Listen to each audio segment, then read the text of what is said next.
Hello students, मैं अनुमित्रा ma'am नया उजाला social foundation से।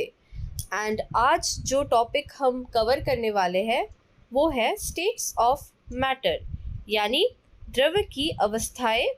ये वीडियो का फर्स्ट पार्ट है, तो चलिए स्टार्ट करते हैं। States of matter. मैटर क्या होता है? Matter is anything that occupies space and has मास। देखिए, पदार्थ या द्रव्य ये एक ऐसी चीज़ होती है, एक ऐसी वस्तु होती है जो स्पेस को ऑक्यूपाई करती है, यानी जिसको एक स्थान लगता है, ठीक है, स्थान घेरती है ये। एंड हैज़ मास, और ये द्रव्यमान होती है ना, इसमें द्रव्यमान रहती है, कह सकते हो, इसमें एक मास होता है, ठीक है। तो matter is anything that occupies space and has मास। ये मास का डेफिनेशन है, परिभाषा है, आप उस हिसाब से भी इसको याद रख सकते हैं। It exists in different forms. पृथ्वी में ये जो मैटर है, ठीक है, ये अलग अलग रूपों में मौजूद है, ठीक है, इसके विभिन्न रूप होते हैं जिसको बोला जाता है स्टेट्स ऑफ मैटर, ठीक है। तो ये विभिन्न रूपों में मौजूद है जिन्हें पदार्थ की अवस्थाओं के रूप में भी जाना जाता है, ठीक है। और हमारे पृथ्वी में जो मेन स्टेट्स ऑफ मैटर है वो है solid, liquid and gas. There are 3 main states of matter: solid, liquid and gas. इसके अलावा भी, इन तीनों के अलावा भी एक चौथा भी स्टेट है जिसको हम वीडियो में डिस्कस करने वाले हैं, लेकिन मेनली आपको ठोस, तरल और गैस, यही 3 स्टेट्स में मैटर देखने को मिलेगा। तो पदार्थ की 3 मुख्य अवस्थाएं हैं: ठोस, तरल और गैस। Additionally there is a 4th state known as plasma, ठीक है। इसके अतिरिक्त एक चौथी अवस्था भी होती है जिसे प्लाज्मा के नाम से जाना जाता है, और ये रिसेंटली डिस्कवर हुआ है। ये 4th स्टेट ऑफ मैटर जिसे बोला जाता है प्लाज्मा। ओके, तो आप ये चारों के ही नाम याद रखोगे: solid, liquid, gas, plasma. States of matter है। देखिए, इंक्रीजिंग एनर्जी, देखिए सॉलिड से लेके अगर हम प्लाज्मा तक देखें, है ना, एनर्जी जो है इंक्रीज करते रहता है। सॉलिड में सबसे कम एनर्जी होता है, उसके बाद लिक्विड, देन गैस, और सबसे ज़्यादा एनर्जी होता है प्लाज्मा में, ठीक है। और देखिए, जैसे सॉलिड में मॉलिक्यूल्स आसपास ज़्यादा रहते हैं, है ना, एक दूसरे के काफ़ी करीब रहते हैं, इसीलिए ये सॉलिड है। लिक्विड में वो हल्का एक दूसरे से दूर रहते हैं, गैस में थोड़ा और दूर, और प्लाज्मा में मॉलिक्यूल्स के साथ साथ कुछ और इलेक्ट्रॉन्स, न्यूट्रॉन्स, प्रोटॉन्स भी मौजूद रहते हैं, ठीक है। देखिए प्लस माइनस है यहाँ पे, तो इस तरह की इनकी स्ट्रक्चर होती है।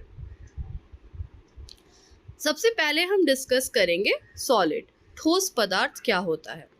देखिए, अगर इसकी हम कैरेक्टरिस्टिक्स की बात करें सॉलिड की, तो इसका एक डेफिनेट शेप होता है और एक वॉल्यूम होता है। आपको कोई भी आप सॉलिड चीज़ें देखो, है ना, उसका एक शेप आपको दिखने को मिलेगा। जैसे फ़ोन एक सिलेंड्रिकल शेप में आपको मिलेगा देखने। एक वाटर बॉटल का एक शेप होता है। घर में जो आपका टीवी रखा हुआ है वो एक शेप का होता है। तो जितने भी सॉलिड चीज़ें होती हैं उनमें शेप होती है, और क्या होता है, वॉल्यूम होता है, ठीक है। वो जगह को घेरती है ना, उसमें मैटर होता है। Particles are closely packed and have a fixed position. Solid states की जो पार्टिकल्स होती है, जो उनमें छोटी छोटी मॉलिक्यूल्स होती है, वो काफ़ी पैक्ड होती है, जैसे मैंने आपको डायग्राम में दिखाया था, एक दूसरे के बहुत करीब होती है, ठीक है। और उनका एक फिक्स पोजीशन होता है, वो मूव नहीं करती है इधर उधर, ठीक है, वो एक ही जगह पे, एक ही स्थान में रहती है। Strong forces of attraction between particles, ठीक है, जो पार्टिकल्स है उनके आपस में बहुत ज़्यादा स्ट्रॉन्ग फोर्स रहता है अट्रैक्शन का, यानी वो बहुत ही स्ट्रॉन्गली बाइंडेड रहते हैं, एक दूसरे से जुड़े हुए रहते हैं, ठीक है। जैसे ग्रेविटी काम करता है, ग्रेविटी क्या करता है, खींचता है चीज़ों को। तो समझ के चलो कि सॉलिड के जो पार्टिकल्स होते हैं, सॉलिड के जो मॉलिक्यूल्स होते हैं, वो एक दूसरे को खींच के रखते हैं एक दूसरे के पास, ठीक है। इसलिए उनके बीच का जो डिस्टेंस है, स्पेस है, वो भी बहुत कम होता है, रहता ही नहीं है, ठीक है। वाइब्रेशनल मोशन ऑफ पार्टिकल्स, जो पार्टिकल्स होते हैं सॉलिड के वो हल्का सा वाइब्रेटिंग मोशन में एग्जिस्ट करते हैं, हल्का सा टू एंड फ्रो मोशन में वो रहते हैं। जैसे सॉलिड पार्टिकल्स के क्या एग्जाम्पल है, सॉलिड प्रोडक्ट्स के वुड, मेटल, आइस, बर्फ़, आपको पता है बर्फ़ पानी का सॉलिड स्टेट है, आइस, ठीक है। तो ये सारे सॉलिड पदार्थ है। देखिए विशेषता एक बार और हिंदी में भी देख लेते हैं हम। निश्चित आकार और आयतन, कण बारीकी से संकुलित होते हैं और उनकी एक निश्चित स्थिति होती है, एक फिक्स पोजीशन होता है। कणों के बीच मजबूत आकर्षण बल, कणों की कंपन गति, उदाहरण लकड़ी और मेटल। ये देखिए यहाँ पे इंटरमॉलिक्यूलर स्ट्रक्चर ऑफ सॉलिड देख सकते हैं आप। जो पार्टिकल्स है ये एक दूसरे के कितने ज़्यादा करीब है ना, एक दूसरे से जुड़े हुए हैं अट्रैक्शन से, ठीक है, और वाइब्रेटिंग मोशन में एग्जिस्ट करते हैं। सॉलिड स्टेट्स के एग्जांपल आप देखिए, है ना, ये कुछ एग्जांपल्स दिए हुए हैं, चॉकलेट, बटर, है ना, कैन, ठीक है, ये सारे। कोई भी मेटल जो होता है वो भी सॉलिड होता है ना। नेक्स्ट है लिक्विड, तरल पदार्थ। इसके क्या क्या विशेषताएं हैं, कैरेक्टरिस्टिक्स है, देखिए। लिक्विड्स डेफिनेट वॉल्यूम होता है, ठीक है, उनका जो आयतन है वो वॉल्यूम जो है वो डेफिनेट होता है, फिक्स्ड होता है, लेकिन शेप फिक्स नहीं होता लिक्विड का। लिक्विड को आप जहाँ रखेंगे वो उसका शेप, उसका आकार धारण कर लेता है। आप एक गिलास पानी को अगर आप एक बॉटल में डाल दोगे तो वो पानी बॉटल के शेप का हो जाएगा। उसी को अगर आप एक बाल्टी में डाल दोगे तो वो बाल्टी के जैसा हो जाएगा, जितना बाल्टी है ना, उस जितना आप डाल रहे हो पानी। तो इसका जो आकार है ये चीज़ों में, जिस चीज़ में ये जाता है उसका आकार ले लेता है, ठीक है। तो इसका वॉल्यूम होता है, आपको याद रखना है, लेकिन इसका कोई डेफिनेट शेप नहीं होता, ठीक है। Particles are loosely packed but can move around, ठीक है। इसके पार्टिकल्स सॉलिड जितने ऑब्वियसली एक दूसरे से बाइंडेड नहीं होते, थोड़ा लूज होते हैं, लेकिन इधर उधर ये भी मूव करते हैं। Weaker forces of attraction compare to solids, solid से अगर आप तुलना करोगे तो इन मॉलिक्यूल्स का, लिक्विड के जो पार्टिकल्स है, मॉलिक्यूल्स है, इनके बीच जो आकर्षण है वो कम रहता है सॉलिड के मुकाबले, ठीक है।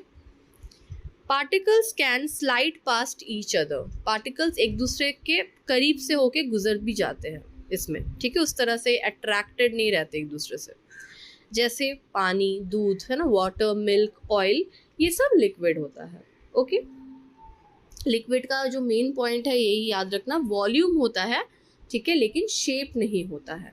मतलब क्या, अगर आप एक गिलास पानी को एक बॉटल में डालोगे तो भी वो एक गिलास पानी ही रहेगा, लेकिन उसका बस आकार चेंज हो जाएगा, ठीक है। देखिए निश्चित आयतन लेकिन कोई निश्चित आकार नहीं। कण शिथिल रूप से पैक होते हैं लेकिन इधर उधर घूम सकते हैं। ठोस पदार्थों की तुलना में आकर्षण बल कमजोर होता है इनका।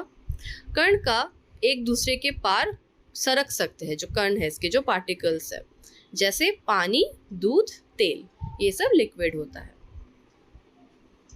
देखिए इंटरमॉलिक्यूलर स्ट्रक्चर कैसा होता है लिक्विड का, मॉलिक्यूल्स के बीच इस तरह से कम स्पेस होता है। सॉलिड जैसा एकदम एक दूसरे से सटे हुए नहीं रहते, हल्का सा लूज होते हैं, ठीक है।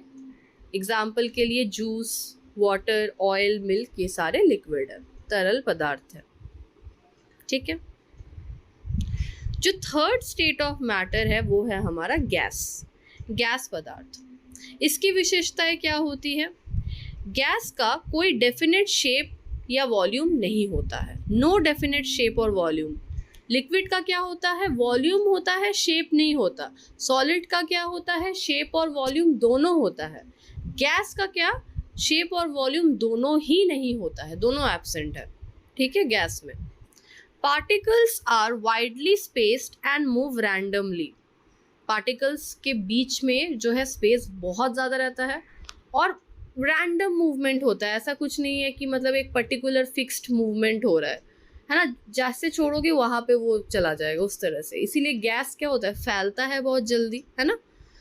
Very weak forces of attraction, इनके बीच में जो आकर्षण है बहुत बहुत कमज़ोर है, ठीक है, इसीलिए गैस इतना ज़्यादा फैलता है। Rapid constant motion of particles, और इसके जो पार्टिकल्स है, जो कण है, बहुत तेजी से मूव करते हैं, ठीक है, और एक कांस्टेंट मोशन में मूव करते हैं, एक गति से जाते रहते हैं, जैसे एयर, ऑक्सीजन, कार्बन डाइऑक्साइड, ये सारे गैस है, ठीक है। तो इनका देखिए, इनका कोई निश्चित आकार या आयतन नहीं होता है, कण व्यापक दूरी पर होते हैं और बेतरतीब ढंग से चलते हैं, कोई मोशन का फिक्स मोशन नहीं होता इधर उधर, है ना। कणों के बीच आकर्षण बल बहुत कमजोर होता है, फोर्स ऑफ अट्रैक्शन, है ना, सॉलिड में बहुत ज़्यादा, लिक्विड में थोड़ा, सॉलिड से कम, है ना, गैस में बहुत कम। कणों की तीव्र निरंतर गति, ठीक है, कांस्टेंट मूवमेंट, एक कांस्टेंट निरंतर गति से ही चलता है।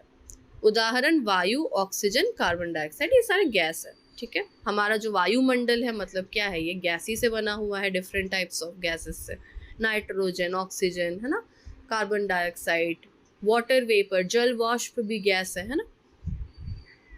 देखिए, गैस के बीच में ये जो मॉलिक्यूल का डिस्टेंस है, इंटरमॉलिक्यूलर स्पेस, ये बहुत ज़्यादा है, ओके।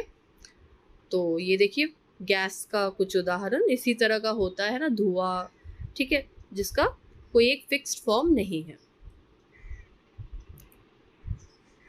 प्लाज्मा, जो हमारा फोर्थ मैटर है, जो रीसेंट डिस्कवरी ने बताया है कि चौथा भी एक रूप होता है जहाँ पे मैटर एग्जिस्ट करता है, वो है प्लाज्मा। प्लाज्मा क्या होता है? Extremely high energy state of matter. इसमें जो है एनर्जी लेवल बहुत हाई रहता है, एक्सट्रीमली हाई रहता है, ये इस तरह का स्टेट है मैटर का। Consists of positively charged ions and free electrons, ये बहुत इंपॉर्टेंट पॉइंट है, ठीक है। प्लाज्मा में प्लस चार्ज के, पॉजिटिव चार्ज के आयंस मौजूद होते हैं, ठीक है, उसके साथ साथ फ्री इलेक्ट्रॉन्स भी मौजूद होते हैं। Does not have a definite shape और वॉल्यूम, इनका भी कोई शेप और वॉल्यूम नहीं होता गैस की तरह। फाउंड इन स्टार्स, ये तारों में पाए जाते हैं। फिर जब बिजली चमकता है, लाइटनिंग, उसमें भी प्लाज्मा पाया जाता है, ठीक है। देखिए, पदार्थ की अत्यधिक उच्च ऊर्जा अवस्था मतलब एनर्जी बहुत हाई रहती है, धनावेशित आयनों में मुक्त इलेक्ट्रॉन से मिलकर ये बनता है। इसका कोई निश्चित आकार आयतन नहीं होता है, तारों और बिजली में पाया जाता है। देखिए एग्जाम्पल्स ऑफ प्लाज्मा, इसमें क्या होता है, फ्री चार्ज्ड पार्टिकल्स आपको देखने को मिलेगा, जैसे लाइटनिंग, बिजली जब चमकता है, ये प्लाज्मा है, ठीक है। सोलार विंड, जो सूरज से जो आपको विंड पृथ्वी तक जो पहुंच रहा है, सोलार विंड कहा जाता है, उसमें भी प्लाज्मा होता है। ऑरोरा एक तरह का कह सकते हो, जो आसमान में आपको अलग अलग कलर्स दिखेंगे, ये भी होता है आयंस की मौजूदगी से, ठीक है। ये आपको पोल्स, नॉर्थ पोल और साउथ पोल वाले एरियाज में देखने को मिलेंगे, ठीक है। नेक्स्ट, फ्लोरोसेंट लाइट, इसमें भी प्लाज्मा ये छोड़ता है। न्यूक्लियर फायरबॉल में, ठीक है, न्यूक्लियर एटम में जो होता है, एटम बॉम्ब वगैरह, इसमें भी आपको देखने को मिलेगा प्लाज्मा। तो आई होप स्टूडेंट, चारों स्टेट्स ऑफ मैटर आपको अच्छे से समझ में आ गया है और आप इनका एग्जाम्पल और इनका डेफिनेशन अब आराम से बता पाओगे। तो आज के लिए इतना ही स्टूडेंट्स, थैंक यू।